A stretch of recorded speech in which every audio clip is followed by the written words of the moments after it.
नमस्कार, जय हिंद, वंदे मातरम। दोस्तों, आप सभी का स्वागत है Guruji world exam study platform में। This is Dheeraj Dwivedi from Guruji world. हर बहन हर भाई के माता पिता एवं उनके परिवारों को जय हिंद, वंदे मातरम, इंकलाब जिंदाबाद। बहुत important chapter national forest policy यानी राष्ट्रीय वन नीति आपके एग्जाम में हमेशा ट्रेंड करती है। तो याद रखिएगा, आने वाले कुछ चंद मिनटों में आपके दिमाग में सेट करने वाला हूं पूरा का पूरा चैप्टर।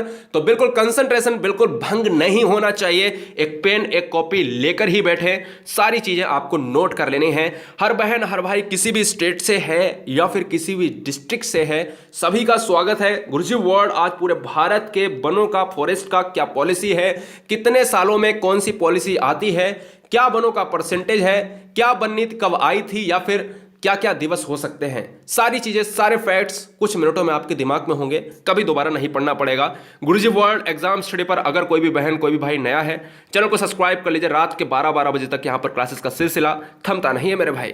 चलते हैं, यहाँ पर चैप्टर का नाम डालेगा, पेन उठाइएगा, कॉपी उठाइएगा, नेशनल फॉरेस्ट पॉलिसी यानी राष्ट्रीय वन नीति। हम यहां पर राष्ट्रीय वन नीति यानी नेशनल फॉरेस्ट पॉलिसी को कुछ ही मिनटों में पढ़ने वाले हैं। तो सबसे पहला पॉइंट हमारा यह बनता है कि यह बता दीजिएगा कि चलो मुझे बेसिक लेवल से हमें वन नीति पढ़नी है तो शिखर पर तो जानना होगा।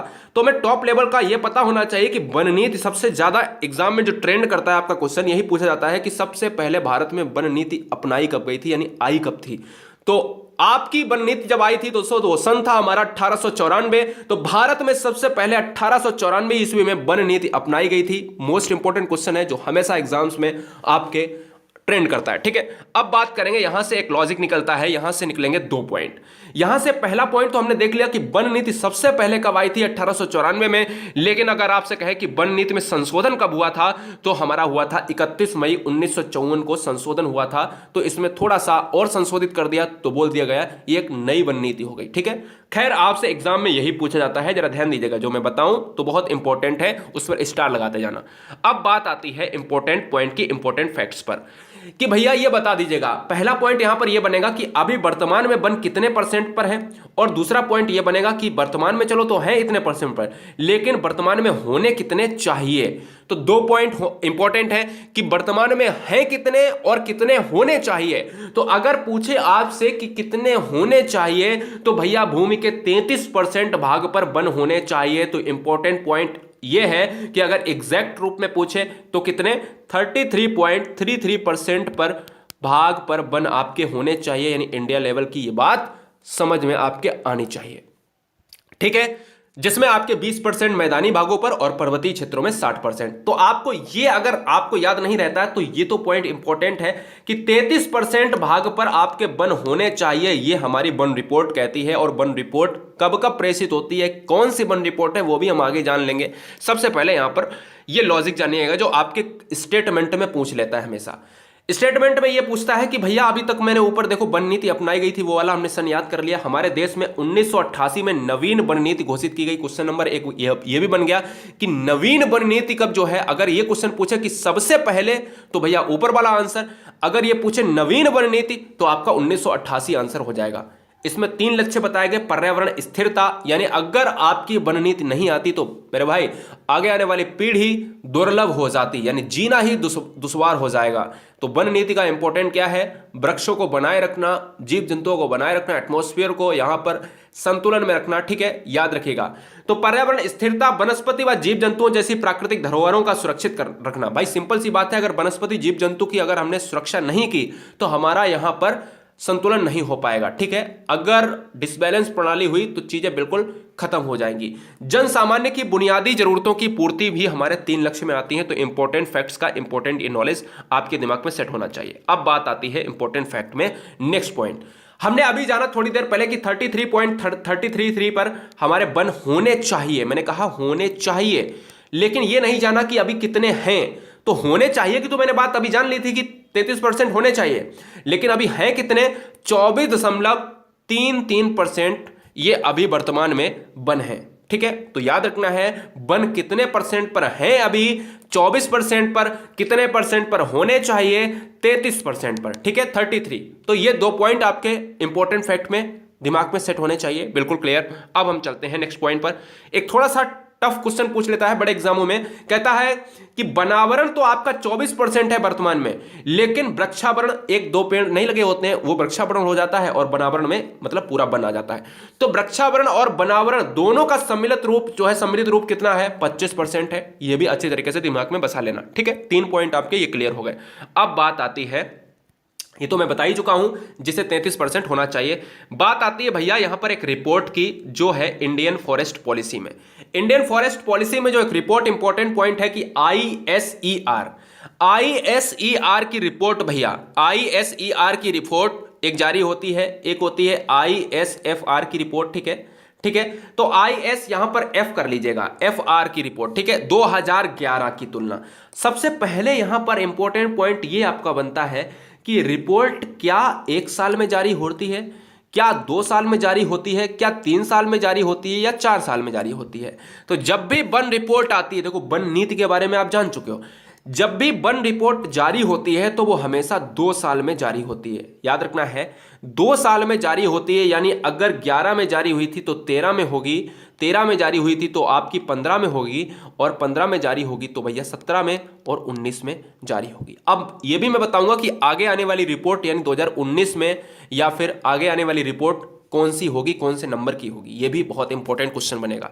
तो ये वाली जो है रिपोर्ट के अनुसार 2011 की तुलना में देश में लगभग 6300 किलोमीटर पर 23.81% वन बढ़े हैं। लेकिन ये तो बात थी 2011 की, अभी क्या प्रोसेस है ये भी बताऊंगा। तो सबसे पहले इंपॉर्टेंट पॉइंट ये है कि देखिएगा, भारतीय वन सर्वेक्षण जिसको कहते हैं forest survey of India, FSI, अगर आपसे एफएसआई का फुल फॉर्म पूछे तो forest survey of India, Bharat में वनों की स्थिति का पता लगाने के लिए भारत की वन स्थिति नामक रिपोर्ट जारी करता है। तो क्वेश्चन ये बन गया है कि भारत की वन रिपोर्ट कौन जारी करता है, तो आपका आंसर हो गया एफएसआई, ठीक है। क्वेश्चन नंबर 2 ये हो गया कि वर्ष 1987 से भारतीय वन सर्वेक्षण विभाग ने भारत वन स्थिति रिपोर्ट यानी आईएसएफआर यानी India state of forest report प्रत्येक 2 वर्ष पर जारी करता है। तो मैंने आपको बताया कि जो रिपोर्ट है वन की वो 2 वर्ष में एक बार जारी होती है, यानी अभी हाल ही में जो जारी हुई है रिपोर्ट 2019 की।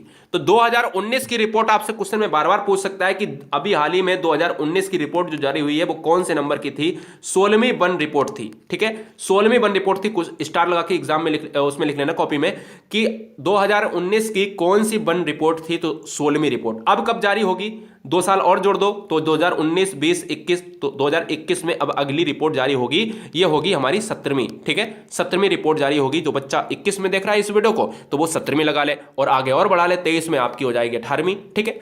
तो सिंपल सी बात है। अब बात आती है यहां पर नेक्स्ट क्वेश्चन की। नेक्स्ट क्वेश्चन हमारा आता है वनों का वितरण, बहुत इंपॉर्टेंट है। अगर ये पॉइंट समझ गए तो चीजें बिल्कुल क्लियर हो जाएंगी। कोई बच्चा मिजोरम मारता है जब मैं यहां पर बहुविकल्पी क्वेश्चंस कराता हूं, और कोई बच्चा यहां पर मध्य प्रदेश मारता है, तो दोनों में लॉजिक, दोनों आपके आंसर सही हैं, लेकिन आंसर कहां कहां पर सही है ये भी चीजें समझो।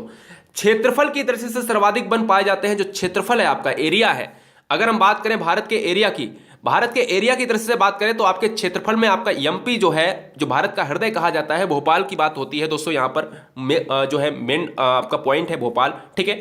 तो आप सभी जानते हो कहीं ना कहीं मध्य प्रदेश में जो है आपका प्रथम भाग जाता है, पहला स्थान रखता है सर्वाधिक क्षेत्र, ठीक है। अगर हम बात करें दूसरे नंबर पर अरुणाचल प्रदेश और तीसरे नंबर पर छत्तीसगढ़ रहता है। 2 ही आपको याद रखने हैं। सर्वाधिक वन वाला अगर क्षेत्रफल की दृष्टि से पूछे तो आपका एमपी रहेगा, और चाहे आपका वनावरण पूछे चाहे वृक्षावरण पूछे तब भी आपके एमपी और अरुणाचल प्रदेश रहेंगे। अरुणाचल प्रदेश को कहा जाता है नेफा नगर के नाम से। अरुणाचल प्रदेश आपका कहां पर है, भारत के पूर्वी राज्य में है, यहां पर जहां पर सबसे पहले सूर्य निकलता है, ठीक है, याद रखिएगा। बात आती है, चलो ठीक है, हमने वनावरण और वृक्षावरण और क्षेत्रफल की दृष्टि से दोनों देख लिए, तो हमें बिल्कुल कोई भी दिक्कत नहीं हुई, दोनों के आंसर सेम ही रहेंगे, कोई भी प्रॉब्लम हमें नहीं रही याद करने में। आपने यही सोचा। अब बात आती है कि भैया ये बता दो परसेंटेज के हिसाब से, अभी तो मैंने देखा कि क्षेत्रफल के हिसाब से हमारा मध्य प्रदेश सबसे आगे है, लेकिन परसेंटेज के हिसाब से कौन आगे है, तो परसेंटेज के हिसाब से मिजोरम भैया मारना, और क्षेत्रफल के एरिया वाइज के हिसाब से आपको मारना है मध्य प्रदेश वनों में सबसे आगे, ठीक है। मिजोरम के बाद आपका वही रहेगा अरुणाचल प्रदेश, जो आपके सेकंड नंबर पर अभी तक देखते आए हो। एक पॉइंट और आपको याद रखना है कि जब भी आपसे पूछे, हाँ एक पहले 2 पॉइंट और याद रख लिए, पहले 2 पॉइंट और याद रख लीजिएगा। भारत में सर्वाधिक नगरीय वृक्षावरण, जब भी हम देखो गांव और शहर की दोनों की बात करते हैं तो हम कहते हैं कि मध्य प्रदेश आगे है, दूसरे नंबर पर अरुणाचल प्रदेश। जब भी हम नगरीय वृक्षावरण की बात करें तो तमिलनाडु प्रथम है और सेकंड पर है महाराष्ट्र। तो हमें पहला वाला याद रख लेना है, तमिलनाडु शहर के लिए सबसे ज्यादा, अगर देखो शहर में वन बहुत कम होते हैं तो इसलिए क्वेश्चन बन सकता है, तो शहर में सबसे ज्यादा वन कहां पर है, तमिलनाडु में है। और भैया सभी हमने ये जान लिया, अभी तक हमने ये देख लिया कि सबसे ज्यादा वाले तो मुझे याद हो गए, परसेंटेज में हमने मिजोरम को देख लिया, ठीक है, बाद बाकी एमपी देख लिया और बाद बाकी नगर में तमिलनाडु को देख लिया, लेकिन न्यूनतम वाला भी तो देखना है।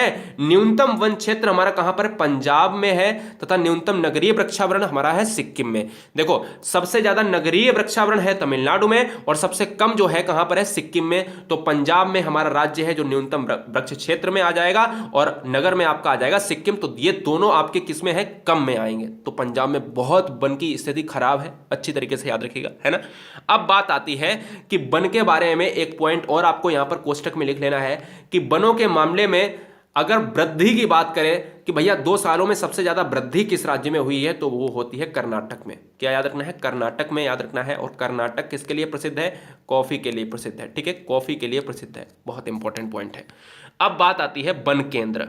यहां पर वन केंद्र जान लेते हैं और पुरस्कार जान लेते हैं। वन केंद्र नेशनल फॉरेस्ट पॉलिसी के तहत वन क्षेत्रों के विस्तार व मरुस्थल के प्रसार को नियंत्रित करने के लिए वन अनुसंधान केंद्र कहां पर स्थापित हुआ है, देहरादून में, ठीक है। अगर आपसे पूछे वन अनुसंधान केंद्र कहां पर है तो आंसर होगा देहरादून, जो उत्तराखंड का भाग है, ठीक है। बहुत इंपॉर्टेंट पॉइंट है। चलते हैं नेक्स्ट पॉइंट पर। कहता है कि केंद्रीय मरु वन क्षेत्र अनुसंधान। जब भी मरु वन क्षेत्र अनुसंधान पूछे तो मरु मीन्स क्या होता है, मरुस्थल होता है, ठीक है ना। मरु मीन्स क्या होता है, बालू होता है। केंद्रीय जो है मरु वन क्षेत्र अनुसंधान, बच्चे होंगे राजस्थान रेट वाले, वो खुद ही अच्छी तरीके से जानते होंगे। वो कहां पर है सर, जोधपुर में है, ठीक है, जोधपुर में है।